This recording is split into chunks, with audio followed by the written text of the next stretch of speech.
भारतीय वायुसेना इस समय एक बेहद नाजुक मोड़ पर खड़ी है। एक तरफ फाइटर जेट्स की भारी कमी है, तो दूसरी ओर चीन और पाकिस्तान जैसे पड़ोसी देश तेजी से स्टेल्थ और अगली पीढ़ी के लड़ाकू विमानों की ओर बढ़ रहे हैं। ऐसे में सिर्फ एएमसीए जैसे प्रोजेक्ट्स पर निर्भर रहना अब काफी नहीं होगा। भारत को अब आगे की सोचनी होगी, यानी एक छठी पीढ़ी के भारी भरकम फाइटर जेट की, जो SU-30 MKI का असली और ताकतवर उत्तराधिकारी बन सके। SU-30 MKI फिलहाल भारतीय वायुसेना की रीढ़ है, लेकिन ये विमान 2030 के दशक तक टेक्नोलॉजिकल रूप से पुराना हो जाएगा। 270 से ज्यादा यूनिट्स के साथ ये फाइटर भले ही मल्टी रोल हो, लेकिन इसकी डिजाइन अब तेजी से आउटडेटेड होती जा रही है। जबकि दूसरी ओर चीन J-20 जैसे 5th जेन स्टेल्थ फाइटर को पहले ही ऑपरेशनल कर चुका है और J-36 जैसे 6th जेन प्रोटोटाइप पर भी काम कर रहा है। पाकिस्तान भी J-35A स्टेल्थ जेट्स की तरफ बढ़ रहा है, जो चीन से मिल सकते हैं। ऐसी स्थिति में AMCA भी, जो कि एक 25 टन का मीडियम वेट स्टेल्थ फाइटर है, SU-30 MKI के पूरे रोल को रिप्लेस नहीं कर सकता, खासकर heavy payload, long range strike और एयर सुपीरियॉरिटी मिशंस में। इसलिए जरूरत है एक ऐसे फाइटर प्रोग्राम की जो SU-30 MKI की लेगेसी को अगले स्तर पर ले जाए, यानी एक 30 से 35 टन वजनी छठी पीढ़ी का फाइटर जो AMCA से भी एक स्टेप आगे हो। इसका डिजाइन ऐसा होना चाहिए जो stealth, artificial intelligence, directed energy weapons और हाइपरसोनिक युग की जरूरतों को पूरा कर सके। ट्रायल्स अगर 2040 तक शुरू हो सकें और इंडक्शन 2045 तक हो, तो भारत इस रेस में पिछड़ेगा नहीं। नया फाइटर सिर्फ एक नया विमान नहीं होगा, बल्कि एक स्ट्रेटेजिक डिटरेंट होगा जो दुश्मन के मन में डर और भारत के हाथ में बढ़त देगा। ऐसे फाइटर की कैपेबिलिटी ये होनी चाहिए कि वो 1500 किलोमीटर से भी अधिक की कॉम्बैट रेडियस के साथ गहराई तक स्ट्राइक कर सके, चाहे वो चीन की सेंसिटिव मिलिट्री बेसेस हों या पाकिस्तान के अंदर स्ट्रेटेजिकली इंपॉर्टेंट टारगेट्स। साथ ही इसमें ऐसे एडवांस्ड सेंसर्स होने चाहिए जो स्टेल्थ ड्रोन्स और फाइटर जेट्स को भी डिटेक्ट और एंगेज कर सकें। डायरेक्टेड एनर्जी वेपन्स सिस्टम्स जैसे लेजर वेपन्स से लेकर रडार जैमिंग तक सब कुछ इंटीग्रेटेड होना चाहिए। सबसे दिलचस्प बात यह होगी कि ये फाइटर सिर्फ खुद लड़ाई नहीं करेगा, बल्कि अनमैन्ड सिस्टम्स जैसे कैट्स वॉरियर या फ्यूचरिस्टिक अनमैन्ड फाइटर एयरक्राफ्ट यानी FUFA को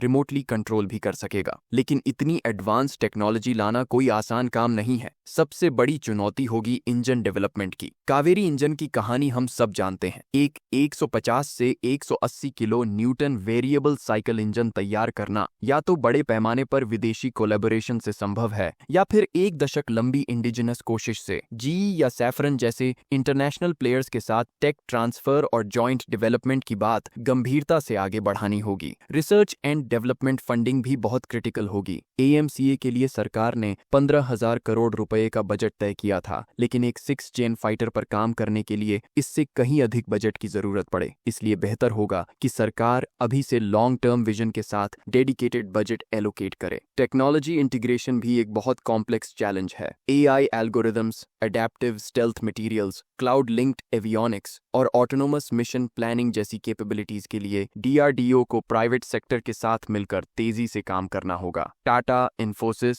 और लार्सन एंड ट्यूब्रो जैसी कंपनियां पहले ही AMCA के एक्सप्रेशन ऑफ इंटरेस्ट में रुचि दिखा चुकी हैं, और यही कंपनियां इस नए प्रोजेक्ट के लिए वैल्यूएबल पार्टनर्स साबित हो सकती हैं। अगर 2040 तक ट्रायल्स शुरू करने हैं, तो डिजाइन, प्रोटोटाइपिंग और टेस्टिंग को पैरेलल चलाना होगा, यानी एक compact, time bound, goal oriented project structure तैयार करना होगा। भारत के पास टैलेंट है, इच्छा शक्ति है और अब जियोपॉलिटिकल अर्जेंसी भी है। बस जरूरत है विजनरी लीडरशिप और कमिटेड एग्जीक्यूशन की। अगर हमने आज कदम नहीं उठाया, तो कल हमें सिर्फ दूसरों के बनाए सिस्टम्स पर निर्भर रहना पड़ेगा। लेकिन अगर हमने अभी शुरुआत कर दी, तो 2045 तक भारतीय आसमान में एक ऐसा फाइटर उड़ान भर रहा होगा जो न सिर्फ भारत की रक्षा करेगा, बल्कि दुनिया को भी भारत की एरोस्पेस ताकत का एहसास कराएगा।